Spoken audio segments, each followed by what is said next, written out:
बिस्मिल्लाहिर्रहमानिर्रहीम। दोस्तों, आज हम ग्रेड कैसे निकालते हैं और स्टूडेंट पास है या फेल है ये कैसे निकालते हैं, ये कैसे कैलकुलेट करते हैं एक्सेल में, उसके बारे में स्टडी करेंगे। लास्ट इस लेक्चर में हमने इफ फंक्शन के बारे में स्टडी किया था। अब उसी को हम थोड़ा सा और एक्सटेंड करते हैं। देखिए यहां से ग्रेड हमारा किस कॉलम के अंदर है, ये यहां पर। उसको कैलकुलेशन किस पर होता है, ग्रेड परसेंटेज के ऊपर। जितना परसेंटेज होगा उसके अकॉर्डिंग हमारा ग्रेड होगा। तो क्राइटेरिया डिफरेंट जगह पर डिफरेंट हो सकता है। यहां से मैंने एक एग्जांपल लिया है कि अगर 75 से अबव है या उसके ग्रेटर है तो ए आना चाहिए, 60 के अबव है तो बी आना चाहिए, 50 के अबव है तो सी आना चाहिए, नहीं तो फिर वो फाइनल में क्या रहेगा, डी रहेगा। तो यहां से आप देख रहे हैं कि हमारा परसेंटेज बिलो 50 है तो वो ऑटोमेटिकली आप देख रहे हैं यहां पर डी आ रहा है। तो ये इवेल्युएट कैसे होता है, ये सॉल्व कैसे होता है, वो हमको समझना है। देखिए हमको सबसे पहले क्या लिखना होगा, इक्वल टू साइन लगाने के बाद इफ। हाँ, किस कॉलम के अंदर है फिलहाल मेरा परसेंटेज, ये यहां पर आप देख रहे हैं I2 के अंदर।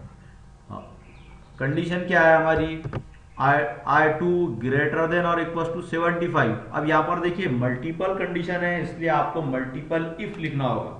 लेकिन एक बात याद रखिए कि मल्टीपल इफ हम जरूर लिखेंगे, लेकिन अगर कोई इफ यहां से एक बार सॉल्व हो जाता है तो अगला चेक नहीं होगा। कैसे, मैं आपको प्रैक्टिकली बतलाता हूं। देखिए यहां से if I2 greater than equal to 75 तो ए ग्रेड आना चाहिए, 60 के अबव है तो फिर बी आना चाहिए, 50 के अबव है तो सी आना चाहिए, नहीं तो फिर फाइनल में क्या रह जाता है, डी। अब देखिए यहां से इवेल्युएट कैसे होगा। पहले इसमें देखिए परसेंटेज कितना है, 48। यहां से चेक होगा 48 greater than equal to 75, condition false है।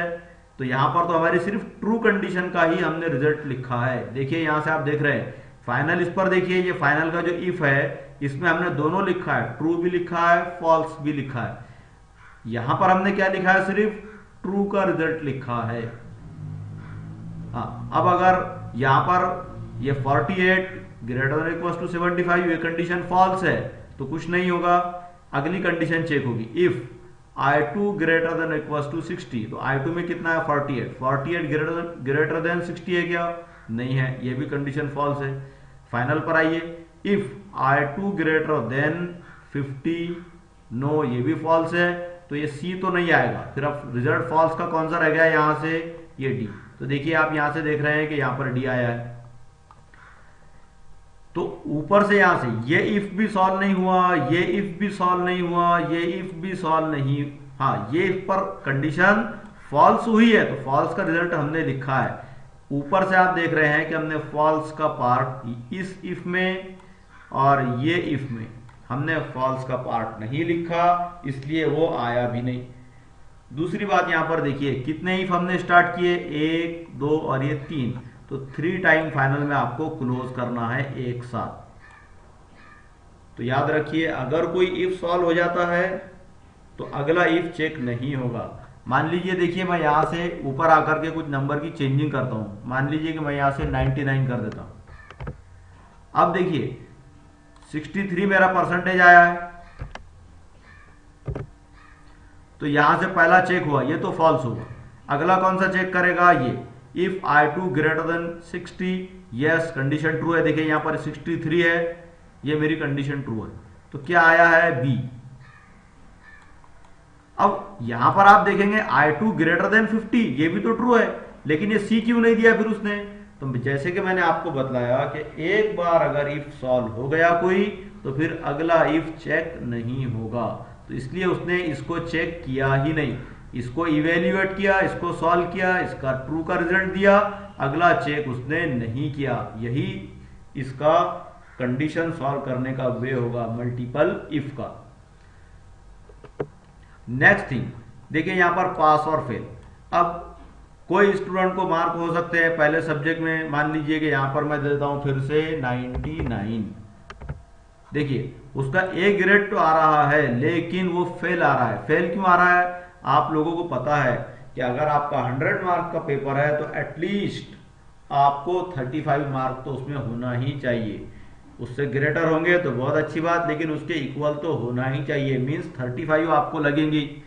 तो उसके बाद ही जाकर आप उस सब्जेक्ट में पास होंगे। तो अब हमारे पास सब्जेक्ट कितने हैं, देखिए यहाँ पर हमारे पास सब्जेक्ट है टोटल 5।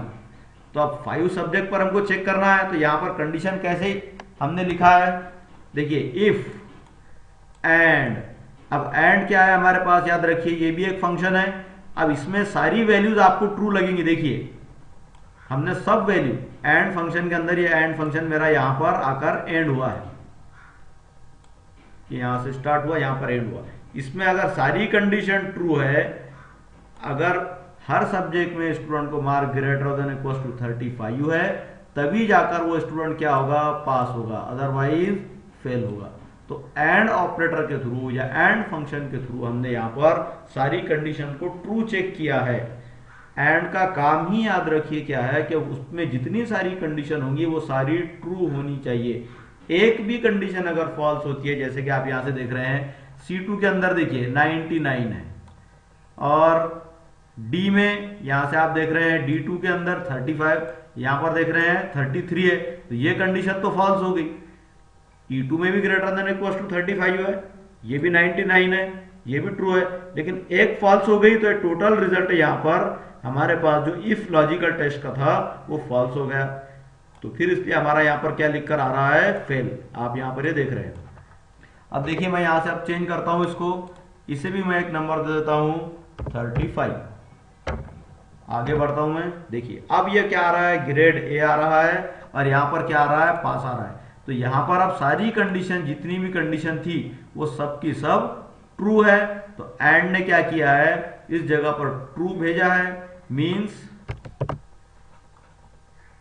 इतने इसका रिजल्ट कितना है, ये ट्रू है। तो फिर ट्रू का रिजल्ट क्या है, यहां पर ये पास है। तो याद रखिए, इसकी प्रैक्टिस कीजिए। जब तक आप इसकी प्रैक्टिस नहीं करेंगे तब तक आपका ये कंसेप्ट क्लियर नहीं होगा। Thank you.